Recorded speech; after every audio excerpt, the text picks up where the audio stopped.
Hey guys, welcome back to my channel. Today I'm going to be doing my Cup Series predictions for the 2025 season.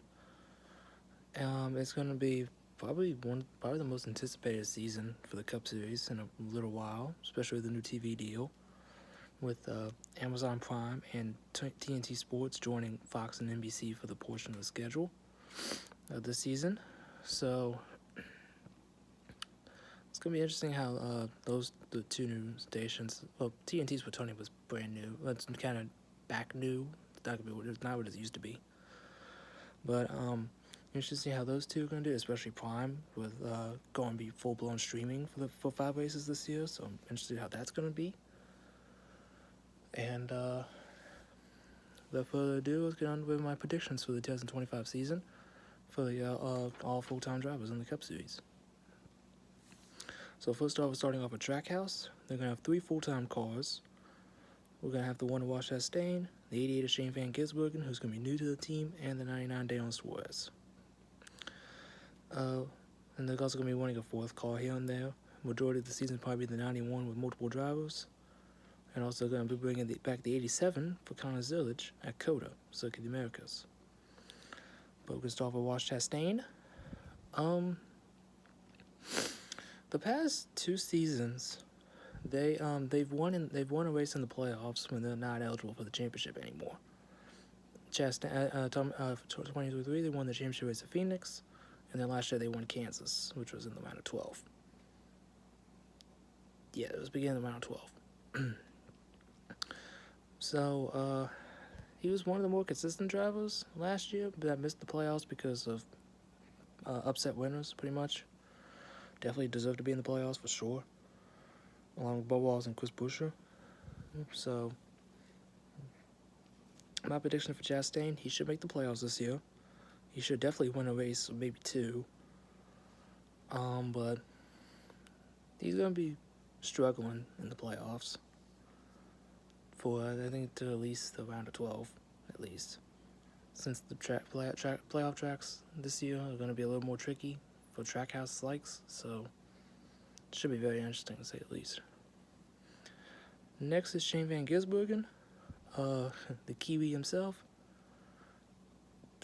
The only way he's making the playoffs is with the road course win, and with a couple road courses that are up his alley. Chicago, for instance, he's a great he's a great street course racer, and of course Mexico being brand new to the schedule, so it's gonna be brand new for everybody. So the majority of people. So look out for SVG to make the playoffs only on a road course win, and expect him to struggle a lot on the ovals. So if he makes the playoffs, he's not getting out of the round of 16. That's for sure.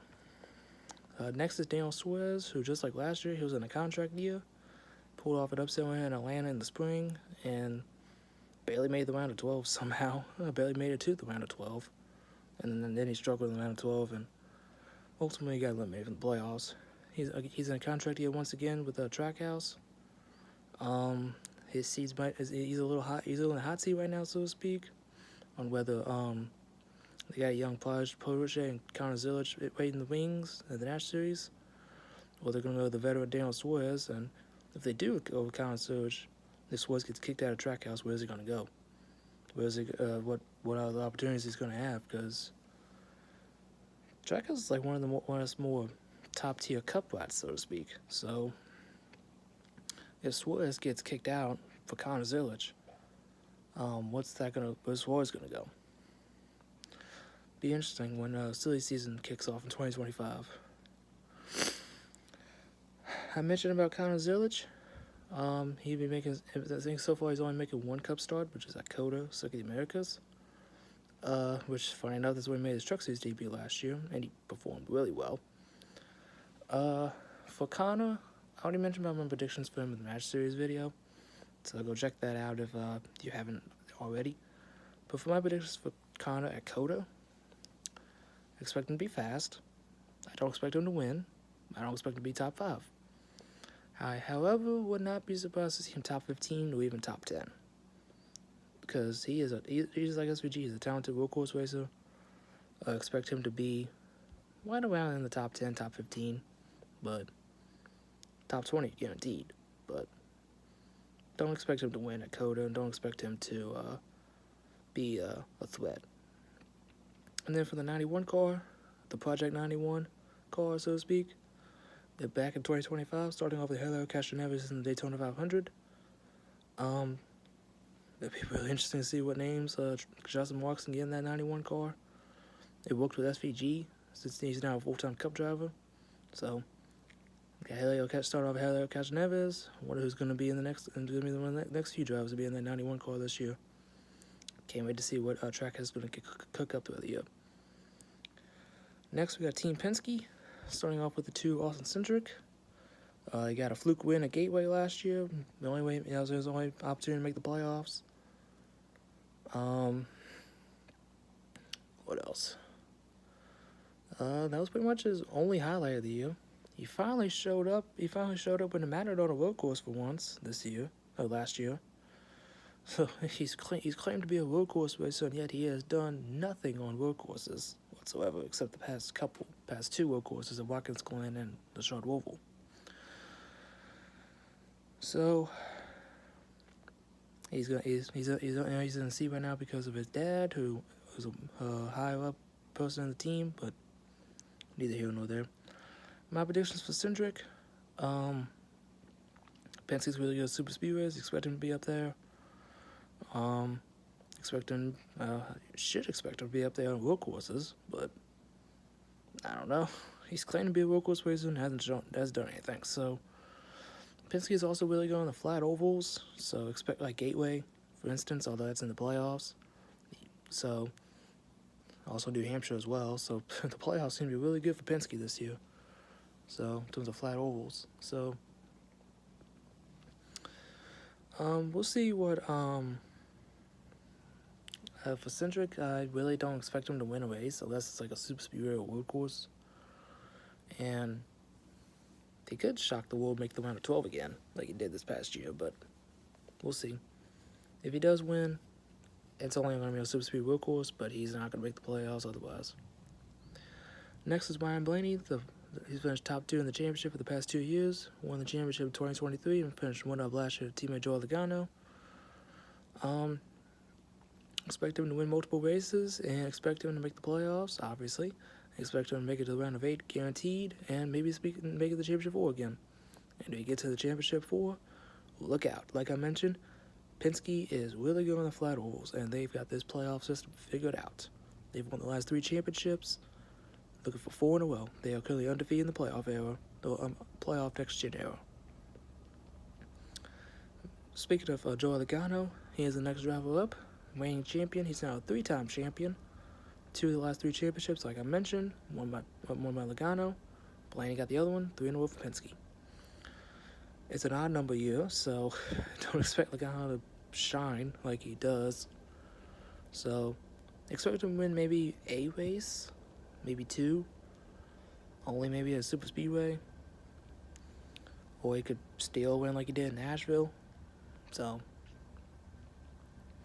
But if he does make the he pretty should make the playoffs, obviously. But if he doesn't, that'd be a major upset, honestly. Especially for the reigning champion to not even make the playoffs entirely. That'd be a storyline heading into the playoffs if that happens. Which I don't think it will, personally, but that's going to be very interesting. Next, we probably have the worst team overall in 2024, I would say. At least for full-time drivers, anyway. That would be Wichita's Racing, starting off with Austin Dillon. He broke a record this year. He broke a record for being the worst full-time driver to finish lowest in the points with a win. The previous record was Joni Machek in 30th place in 1999 when he drove the 42 for Felix Sabates at New Hampshire. Of course, he dumped Joe the guy on Denny Hamlin for that win. It still counted on his record in his career, but that did not help him make the playoffs. Excuse me. So he ended up 32nd in the standings, which is a new low for Austin Dillon. It was his first top 5 in like 50 races, too, which is kind of sad, to be honest with you. He's had a rough past 2 years. I think it's just a matter of time when he gets out of that 3 car. Because I don't know what's going on, but that's not clicking for him or that team. Unfortunately, he's going to be in that car as long as he wants because his granddad and grandpop went to Childress. Pop wants the team, so he can be in that car as long as he wants. So don't see him getting out of that 3-car anytime soon until Austin says it's time to get out. His teammate, on the other hand, Kyle Busch, came on strong. Excuse me. He came on strong at the end of the playoffs last year, unfortunately. Missed the playoffs for the first time in a long time. I think since like 2013? I think it was the last time he missed the playoffs, which is insane. It was like, I think it was 2012, 2013, something like that. I think it was 2012. But it's been a long time since he missed the playoffs.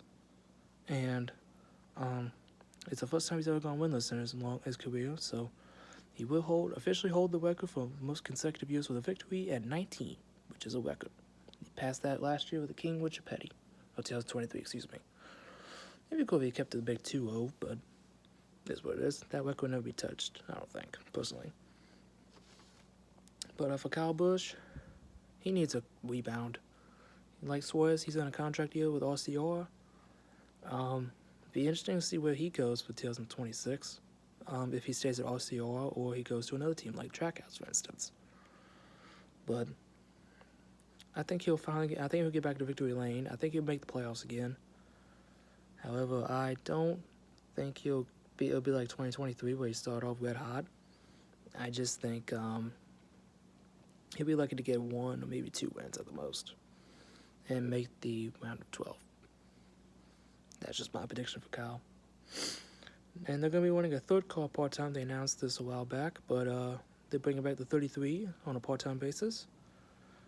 Currently, the rumored drivers for that car would be their Xfinity and National Series drivers, Austin Hill and Jesse Love, making some starts. Maybe Will Brown make like a couple starts here or there. Maybe on some road courses. So,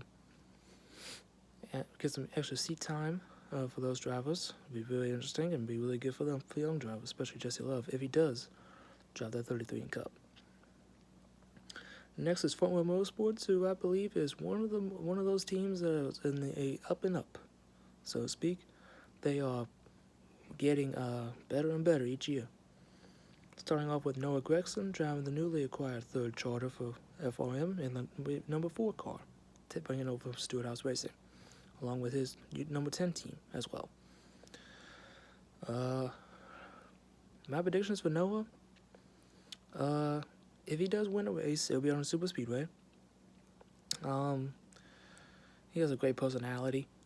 I personally like Noah. He's a funny guy. And Front Wheel is always fast on super speedways, so keep an eye on him and his 2 teammates, Todd Gillen and Zane Smith. And those Fords are going to be extra fast when it comes to Daytona, Talladega, and Atlanta. But like I said, Noah probably win on a super speedway. Could be a little more consistent. Definitely finished probably like around top 20 in points, which would be a great year for Front Wheel. Next is Todd Gillen driving now driving the flagship 34 car for the team, as Michael Dow left Front Wheel to go to Spire. We'll talk about that in a little bit. But for Todd Gillen, he's going to have Chris Lawson as the crew chief again. It'll be the first time since 2021, I think, that those 2 are together when they're in the Truck Series.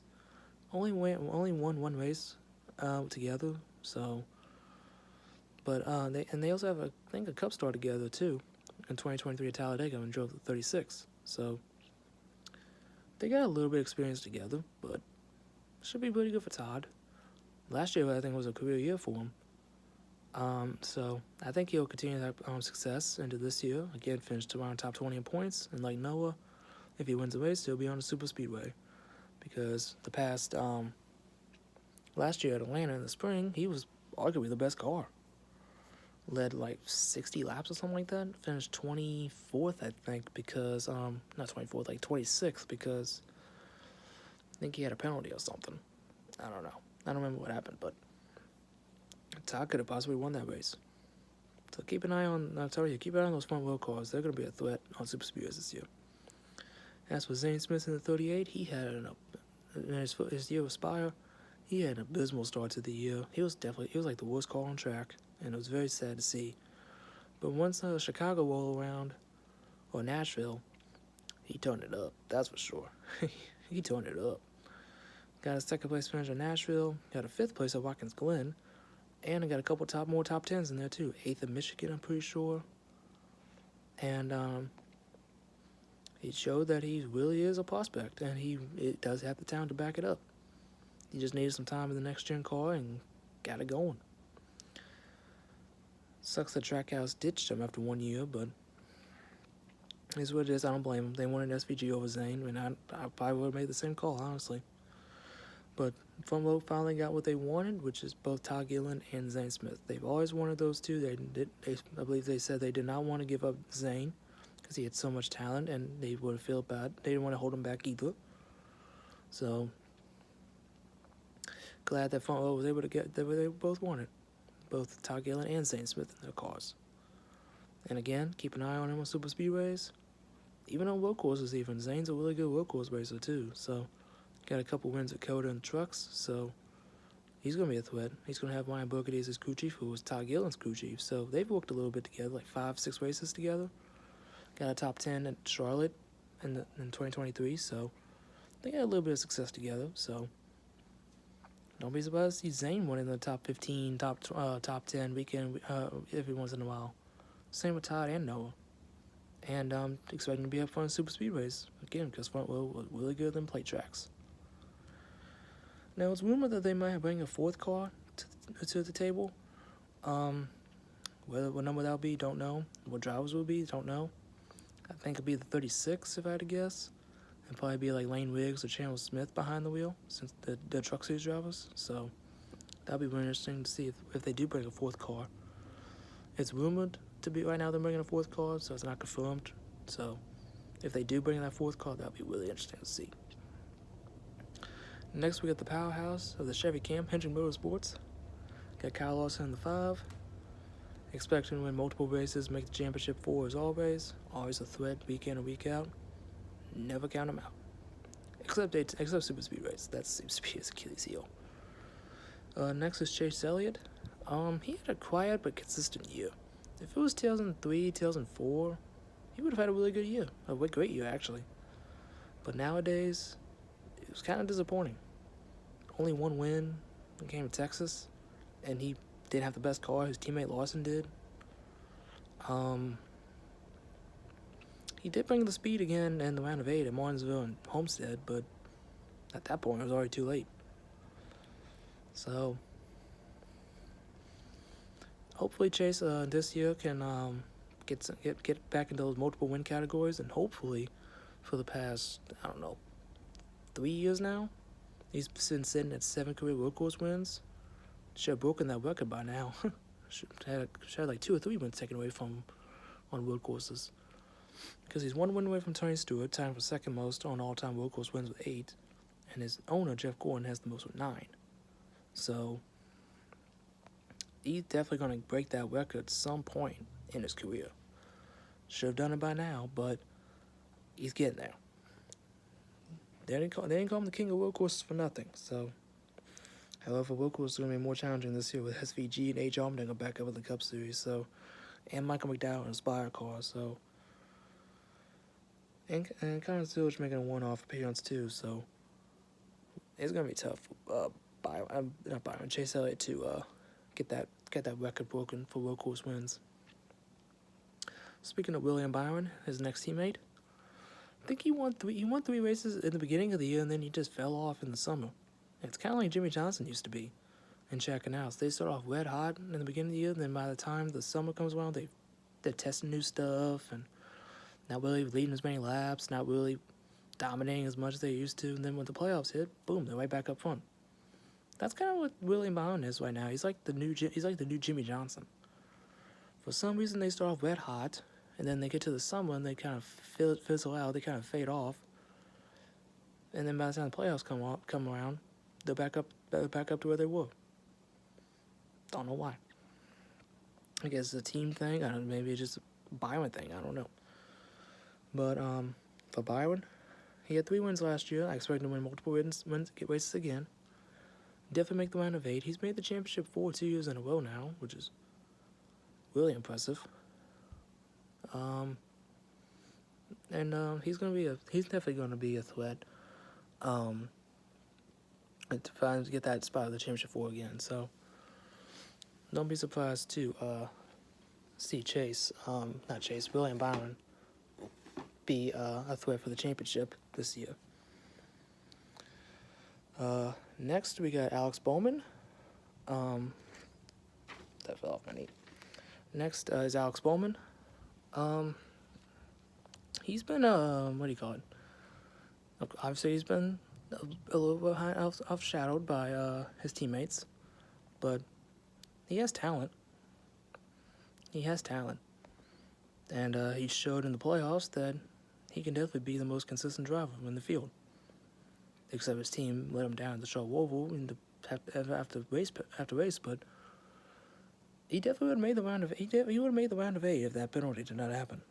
Whereas finished to be DQ'd or taken away. And Bowman proved some doubters wrong, that's for sure. So for Alex Bowman, he got back to victory lane. Excuse me. He got back in victory lane last year. He'll return to victory lane this year.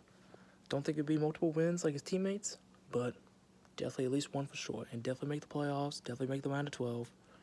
And last year he proved some doubters wrong. I feel like he belongs in that 48 car, and he deserves to be in that 48 car. And he's going to be in that car for a couple more years, at least. Next we got RFK. We got Brad Keselowski in the Cohen in the 6. Finally returned to victory lane last year in the spring race at Darlington. First time in 3 years. So happy when he won that race. Of course, it came at the cost of his teammate Chris Buescher and Tyler Reddick, but that's the point. Point is, he got back into victory lane. I think he'll go back to victory lane this year. Again, probably only one race. Make the playoffs. Might make it to the round of 12. He surprisingly eliminated the round of 16 last year, which I didn't see that coming. So, hopefully he makes it back to the round of 12, at least for sure. His driver and teammate Chris Buescher was a very big disappointment. He was literally 1/1000th of a second away from making the playoffs, being that photo finish at Kansas with Kyle Larson. And that race at Darlington. And then he missed the playoffs because Chase Briscoe won the Southern 500, and he would have been in the playoffs by a good 6 points over Bubba Wallace if that win didn't happen between Briscoe and Kyle Busch. And he, the sad thing was, he got a win at Watkins Glen 2 weeks after the week after the playoffs started. So it didn't even matter. So for Buescher, I think he'll get back to victory lane. I think he'll make the playoffs this time, and hopefully he will make it to the round of 12 at least, like his teammate Brad. Now for the new driver of the team being Ryan Preece in the leased third charter from Rick Ware, bringing back the 60 in Cup. Many people believe Ryan Preece does not deserve this ride. Many people believe that he shouldn't be in Cup this year. However, Ryan, I feel like Ryan has some potential in that third car in the 64 FK. Because if he sucks in that third car, then yeah, he definitely shouldn't be in it. But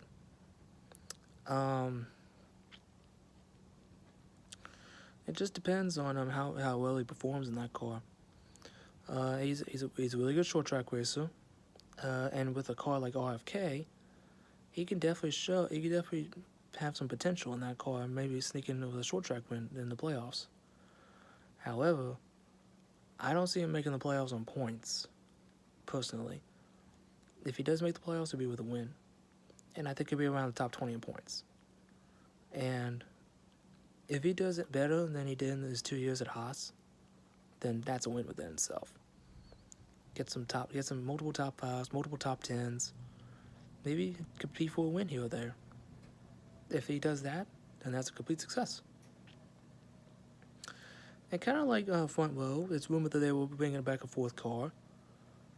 It'll probably be for workhorses, maybe with Joey Hand or Cam Waters behind the wheel. I'm curious what number they're going to bring back since they got the 60 already. So, Should be really interesting. Next, we got Spire Motorsports, kind of like I mentioned about Front Wheel. They're on the up and up as well. They're going to be something to be recognized with next year. Starting off with Justin Haley in the 7. If you would have told me last year Justin Haley would have gotten 2 top 10 finishes in a Rick Ware car on non-super speedways, I would have thought you were kidding.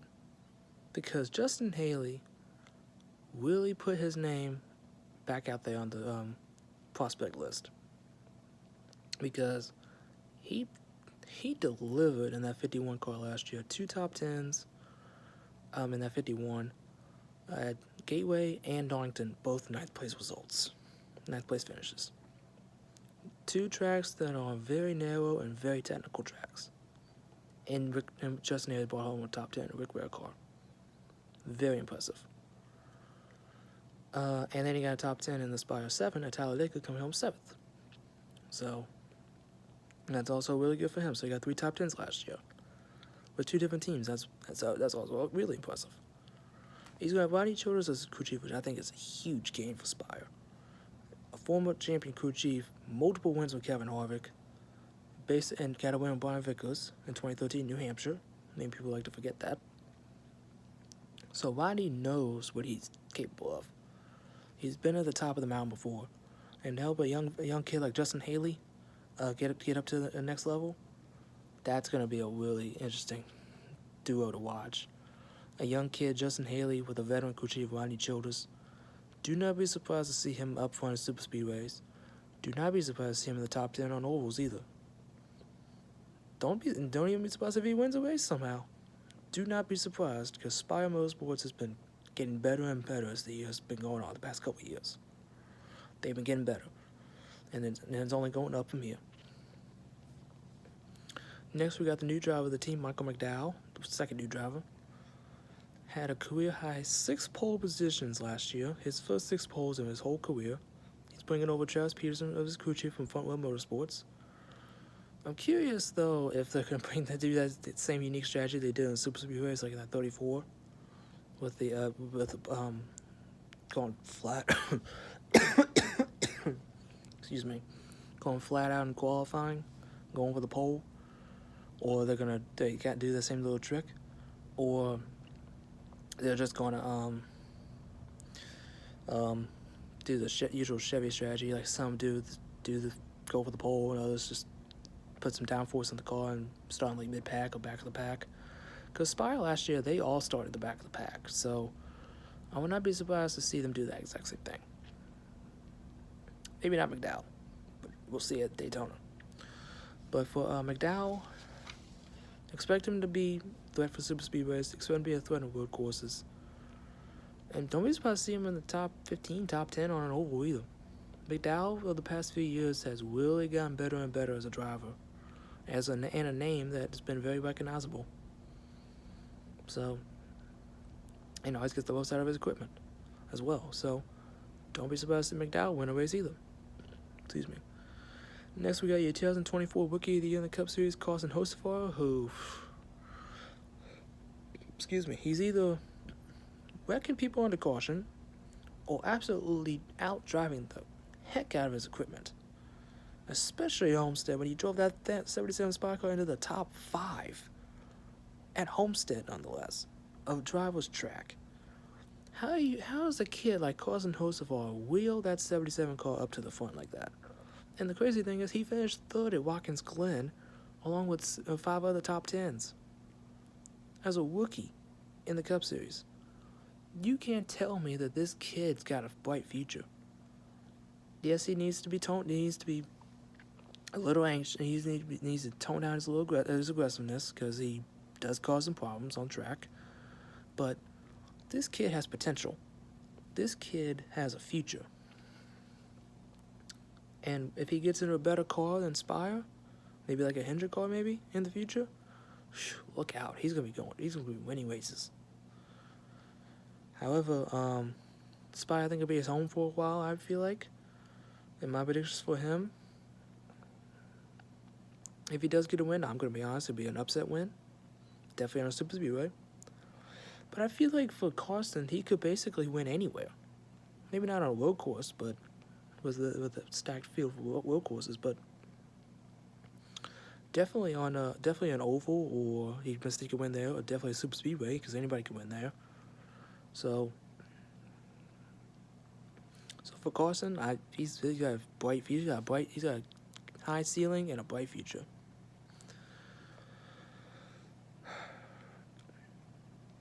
Next we got colleague. We got Ty Dillon in the 10, which was rebranded from the 31. I'm not expecting much out of Ty Dillon, gonna be honest with you. Dude sucked in trucks. I don't think he even got a top 10 in trucks last year, that's just sad. Especially from a driver, Matt Benedetto, who won a race in that truck at Talladega and made the playoffs in that truck. So you can't tell me that that truck does not have the speed. And Dawson Sutton, his replacement on top of that, got a top 5 at Kansas, although it's because of fuel mileage. But still, you can't tell me that that truck just did not have the speed at all.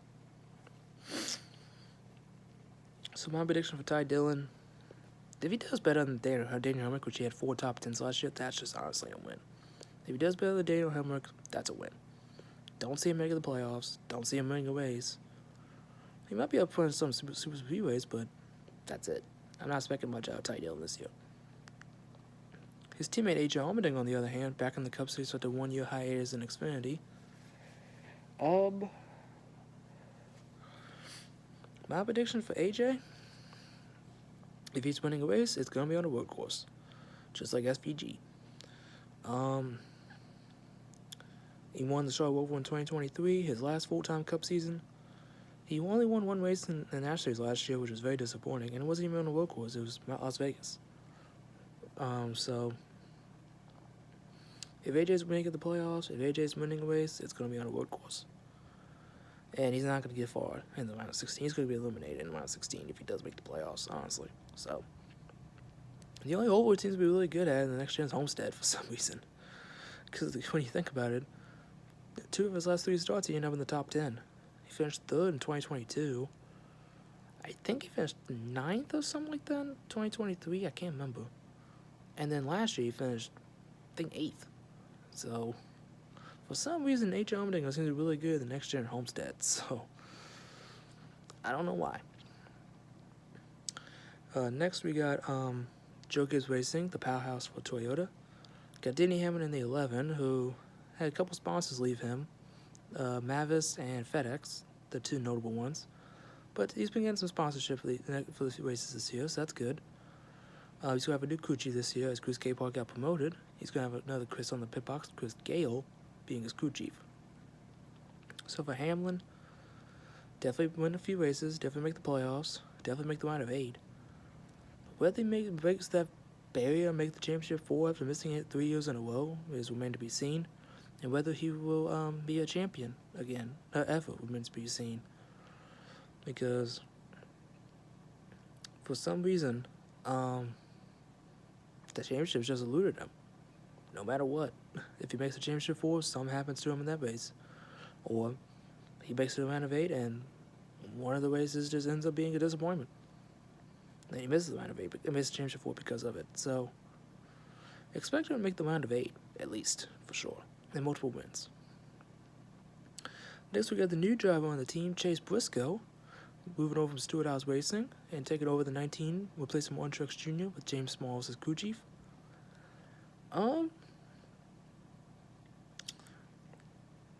Excuse me. Chase Briscoe is going to be very interesting to see because his numbers show that he's been a disappointment at Cup, but when you think about it, the team that he was on was not at its best. When he joined the Cup Series in 2021, that's when Stewart House Racing started to fall off. After Harvick's 9-win season in 2020, he went winless in 2021. That's insane. And the fact that he is moving from Ford to Toyota is definitely going to be an adjustment period. Excuse me. And It's going to be interesting to see if James Small if what's been the problem with that 19 car, because they've not won a race since 2023 at New Hampshire with Truex. So they were winless two of the last 3 years. Two of the past 3 years, excuse me. So we're going to really see if it was Truex holding the 19 back because he was half out, like halfway out the door, or is the crew chief James Small really holding back the 19 and the 19? Briscoe's going to be interesting though, to say at least. He'll definitely make the playoffs.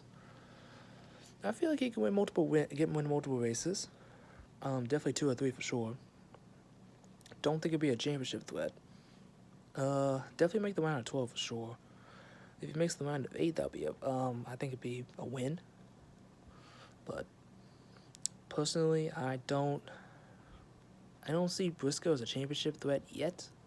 But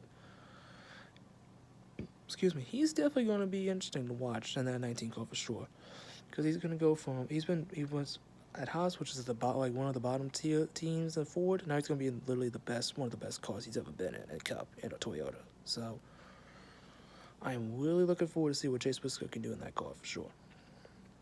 I can't wait. Next we have Christopher Bell, who is probably the best driver on the team right now. Won multiple races, got screwed out of his spot in the championship 4, unfortunately, in his words, after Martinsville. And he's actually the last driver to win for Gibbs, because New Hampshire last year was the last one for Gibbs, and Christopher Bell was won, and Chase Briscoe, his teammate, ended up second. So it wasn't his teammate at the time, but you know what I mean. But for Christopher Bell, definitely make the playoffs, definitely have multiple wins, and I think he'll definitely make the championship 4 again. And when he gets to the championship 4, I know he's gonna be like a bull in a china shop, trying to get to that championship for sure. Although it's not guaranteed to be in the championship 4, but I think he'll make the championship 4, in my opinion. Next, we got Ty Gibbs, who had the sophomore slump finally catch up to him at the end of the season. I think he had like 6 or 7 straight finishes of 30th or worse. I think he had like 4 transmission failures too, which that's insane. Like that is literally insane. He started off the year hot too. Thought it looked like he was going to get a chance to get his first career win, and then it just didn't happen. He made the playoffs, but got eliminated in the round of 16, which I honestly thought was an upset. I thought he'd make it round of 12 at least.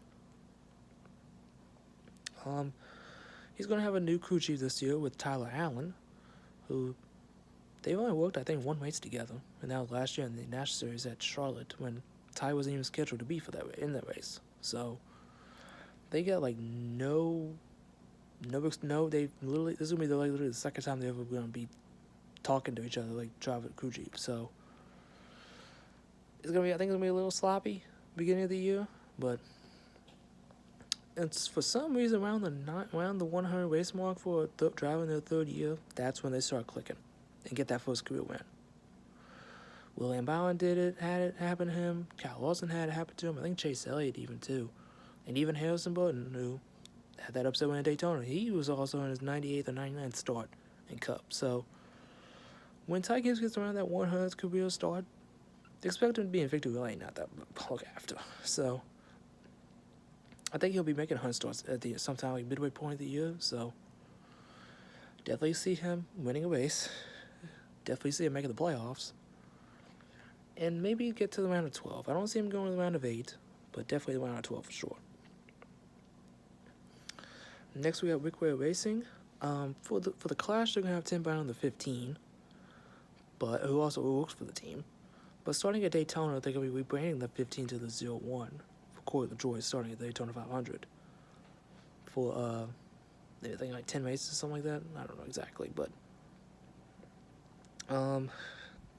Corey made some comments the past couple days. This was announced a couple days ago. But Corey made some comments with downgrading the 2 lower series, National Series and Truck Series, which he's already got a bad reputation as it is. I don't know why he keeps making it worse, but neither here nor there. Just bring the car home in one piece, like you've always done, and it seems like that's what you're destined to be, because apparently you don't know how to drive a car. But, yeah. Just leave it there. Then we got the full-time driver for the team being Cody Ware again, in the 51. Kind of like 2022 all over again. I think it's just a step back. I don't expect Cody Ware to do anything. Not like Justin Haley level for sure, but it just I think they just seen. Apparently, he said that I'm a better driver with a better and the team's better now. Yeah, he did pretty good in his part-time starts last year.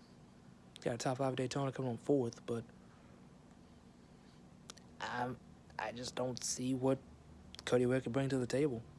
Honestly, he's just there because his dad owns the team. But that's neither here nor there. Next, I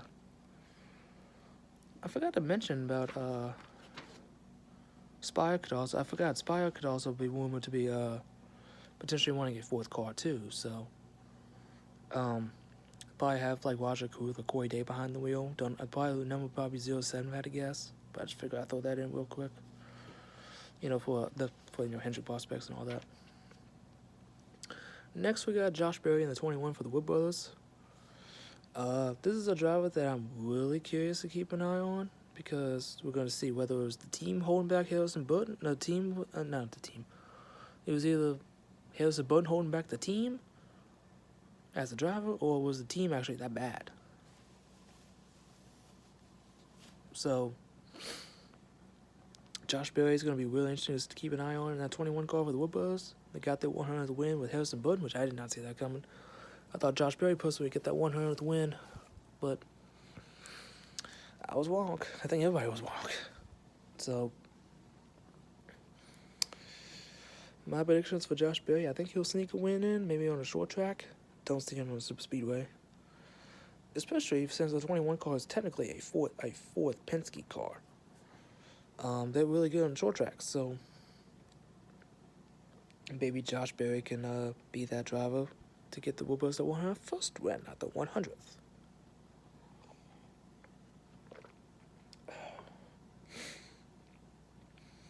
Next, we got 2311 Racing, who just like front row, is dancing in the sunlight right now. Well, it's more like light, but as they'll be in their 3rd charter, kind of like front row, and they'll be charter teams this year because of the lawsuit going on. We got Bubba Wallace in the 23, who he's going to have a new crew chief with Charles Nike, who had a great 2 years in trucks with Christian Eckes. 8 wins, 1 championship 4 appearance. So with him having Christian Eckes as a driver, I think Bubba Wallace will finally have that crew chief capable of elevating him and getting to the next level. So for Bubba, for some, it's kind of like the opposite of Byron. They start off the year slow, but then by the time the summer cold rolls around, they're finally hitting all cylinders, and by the time that happens, it's already too late, and they'll miss the playoffs. Or in 2023, they barely make the playoffs. Why? It's like the opposite of Byron for some reason. I don't know why. But hopefully they fix that. They start off the year better. It seemed like last year they started off pretty good, and then they fell off again. So hopefully this year they start off even better and keep that momentum throughout the year, because they'll be in a great spot on points. They make the playoffs with ease, and they might get a win in there too. So I would not be surprised to see Bubba finally get that 3rd career win and first time winner for Charles Nike as a crew chief in Cup. Next is his new teammate Riley Herbst in the 3rd car, the 35. Going for rookie of the year like with SVG. I think they're only 2 rookies this year, so it's gonna be kind of a lackluster rookie of the year battle, but it should be interesting. If there weren't any workhorses on the schedule, Riley Herbst would win, but if SVG wins a workhorse, GG, it's over. But for Riley, just bring the car home, in one piece. He's not making the playoffs. He's not making a race. Yeah, just bring the car home, win top 20 every week, and you should be good, honestly. And as the year goes on, maybe try to get into the top 15, maybe top 10. Should be very interesting to see what Wiley can do. Next, we got Tyler Reddick, who made the championship for last year and won the regular season championship by 1 point over Kyle Larson, who even missed the race, which is incredibly impressive, by the way. So, for Reddick, he won 3 races last year. I expect to win multiple races again, and expect to be a threat for the championship 4 again, for sure. Be really interesting to see what he can do. Next, just only for the Daytona 500, we got the 40 car with Justin Allgaier, the reigning National Series champion, behind the wheel. For Allgaier, he's going to have Greg Ives as crew chief. So for Allgaier, I think he'll make the 500 on speed. Don't have to worry about the duels, and go out and have some fun in your third career Daytona 500. You won it, Justin. Excuse me. And back to 2311 real quick.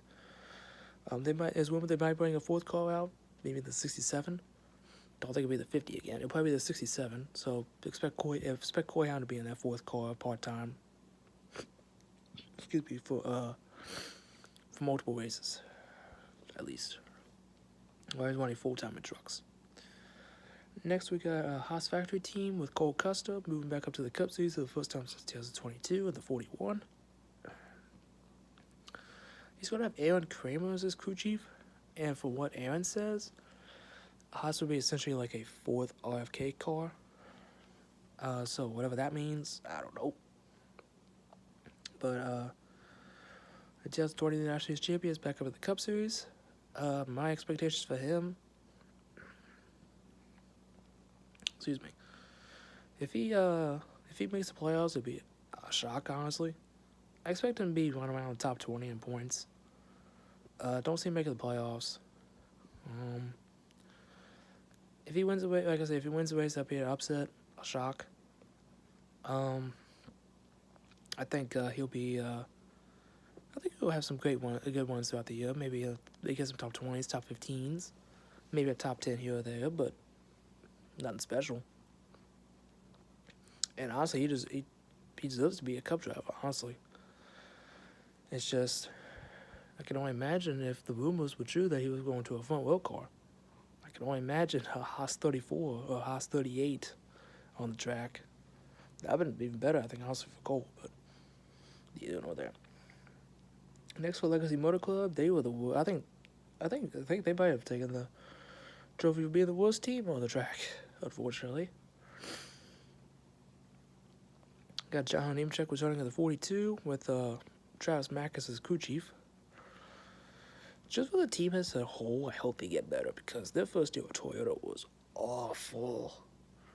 I don't think anybody expected how bad those 42 and 43 cars were. Very disappointing. But for John Hunter, just bring the car home one piece. He got some top 10s there throughout the year, so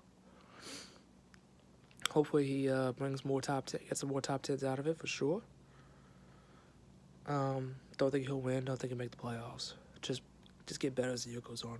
Same goes with Eric Jones in the 43.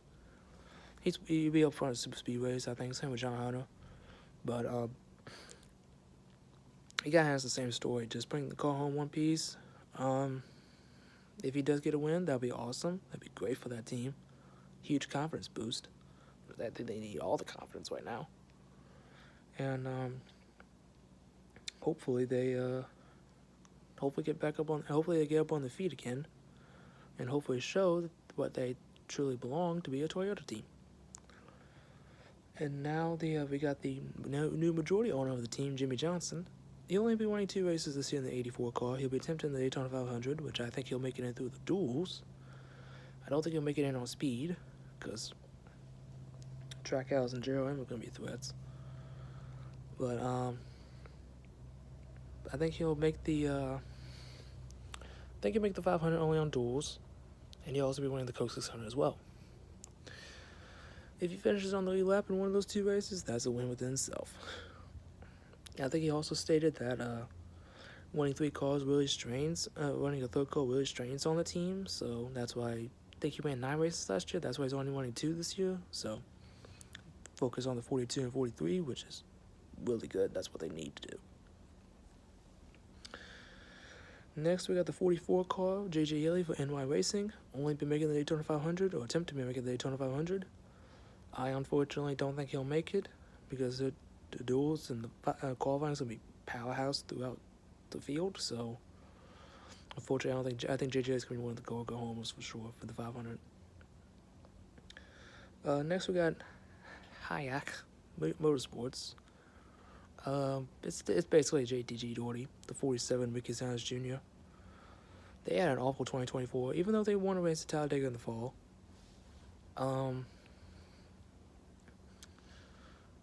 For Stenhouse, it's gonna be the same story. Keep bringing the car home one piece. Sneaking a win, maybe sneaking a win in the Super Speedway like he's done the past 2 years. And don't be surprised. And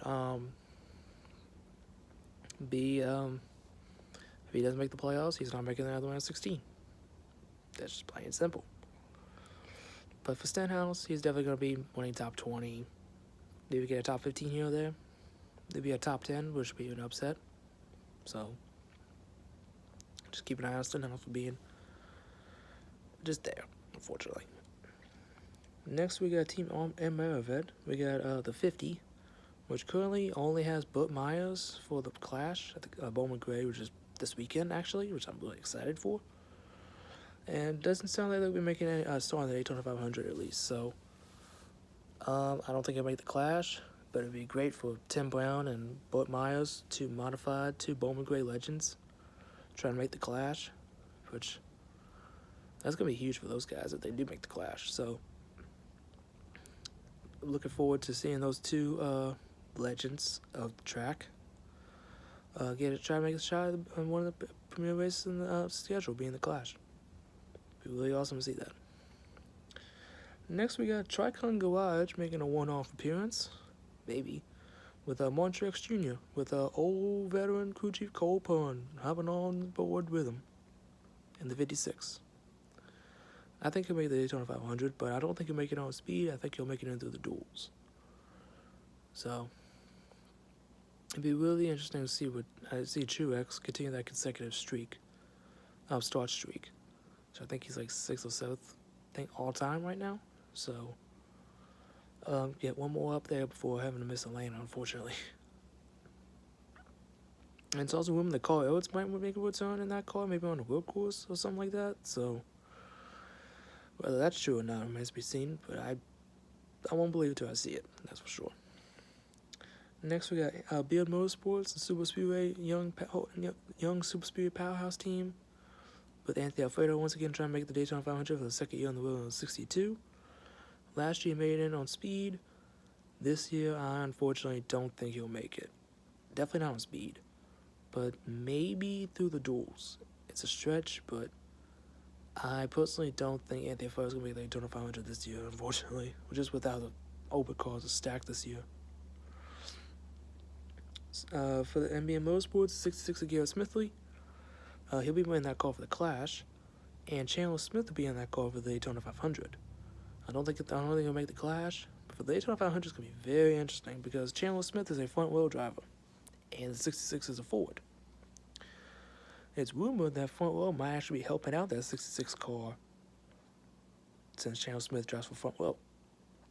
And if that's the case, oh boy, with how front wheel has been really good in qualifying lately, if they do the little special magic that they've been doing in the Super Series last year, that's going to be an upset making the 500. That 66 car with Chandler Smith with helping front wheel. That's going to be very interesting. And last but not least, we got BJ McLeod in the 78. It's confirmed that he'll be winning all the Super Speedway races and the Coke 600 at Charlotte. So, I don't think he'll make the Daytona 500, unfortunately, on speed for sure, and duels will probably be hit or miss. But for him and the other races, definitely see him up front. Definitely Talladega for sure. Excuse me. Don't expect him to do much at Charlotte or anything at Charlotte. But for super speedways, keep an eye on him. He might pop up, one of the top 5, top 10 here or there.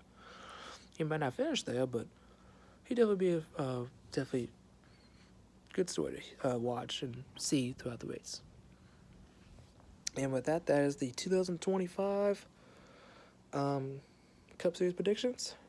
Like I mentioned, Amazon Prime and TNT will be joining Fox and NBC this year for broadcasting the races, so along practicing qualifying as well. So, really curious to see how Fox and NBC respond to this, and we'll be really curious to see how Amazon Prime and TNT do with them being new.